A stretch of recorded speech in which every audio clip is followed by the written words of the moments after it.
Bienvenidos a Karate y algo más. El día de hoy vamos a hablar acerca del karate como defensa personal. El karate es un arte marcial donde se pone en práctica muchas técnicas que se pueden utilizar para la defensa personal, pero también se emplea el uso de la energía y la conciencia. Por lo tanto, si un individuo practica solo defensa personal, aprenderá técnicas importantes que le ayudarán a defenderse. Pero el día en que sufra un ataque real, si no tiene plena conciencia y no controla la energía, estas técnicas aprendidas serán menos efectivas.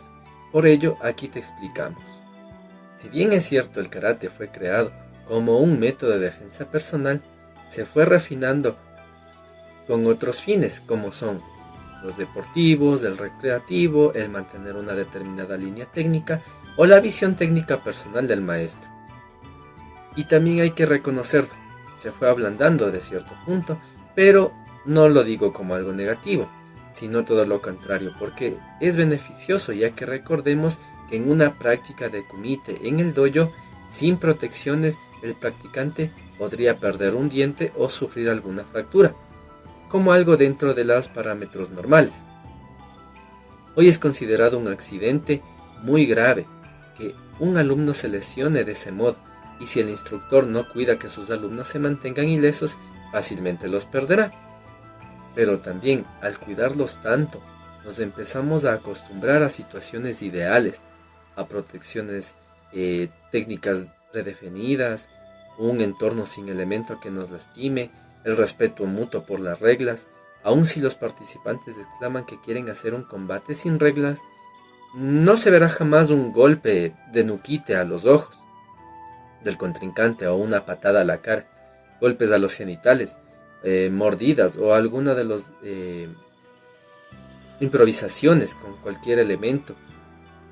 También debemos aclarar que un deporte de defensa personal es una disciplina que consiste en aprender a neutralizar a un atacante.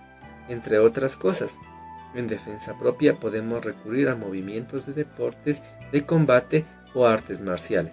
Durante un curso de defensa personal también es posible aprender a utilizar diferentes objetos tales como una botella, un taser, un palo, etcétera, etcétera.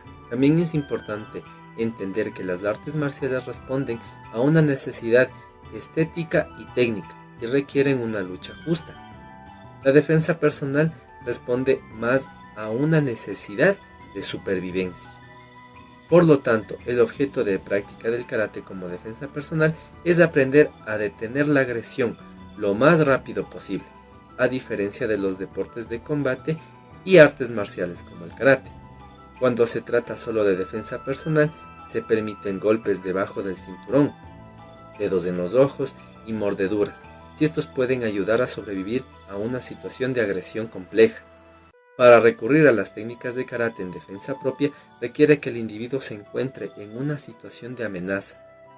En este caso, es imperativo evaluar bien la situación antes de resolver un conflicto mediante la violencia. Legalmente la respuesta también debe ser proporcional al ataque. Por otro lado, el entrenamiento de karate como defensa personal requiere un cumplimiento estricto de las reglas de seguridad. El ser humano no tiene garras ni colmillos, no tiene una masa física imponente y su piel se lastima con facilidad. Lo único que garantizó nuestra supervivencia con el paso de los milenios es nuestra mente.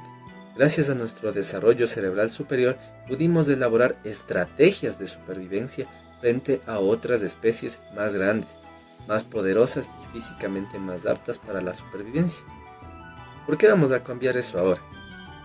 Si pretendemos abordar la defensa personal frente a un mundo creciente de violencia, debemos hacerlo desde la inteligencia, acompañado con el correcto entrenamiento físico y no al revés.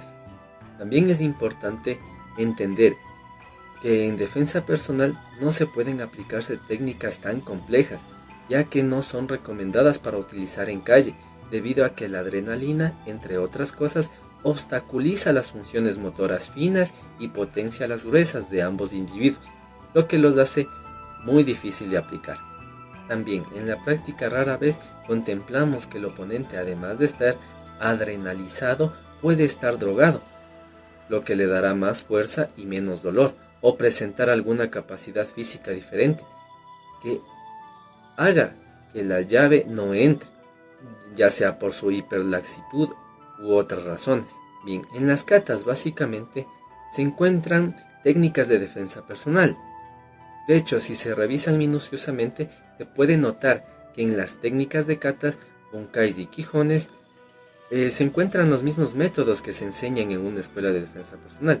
Sin embargo, aunque es un buen comienzo, no es suficiente, porque efectivamente la práctica de estas artes ayuda a dominar las técnicas, pero para que éstas sean completamente efectivas es necesario también aprender a dominar lo básico, como es el centro de gravedad, la colocación en el espacio, la energía que se transmite.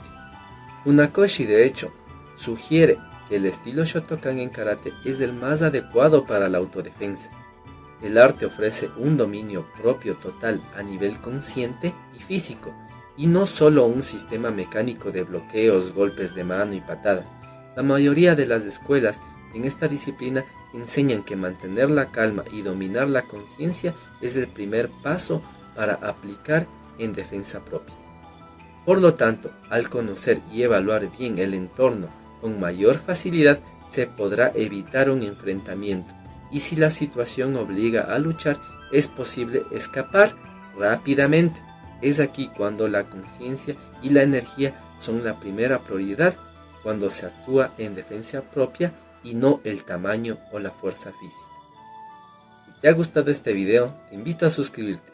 También ayúdame compartiéndolo con todos tus amigos que les gusta el karate o las artes marciales. Eso ha sido todo. Hasta la próxima.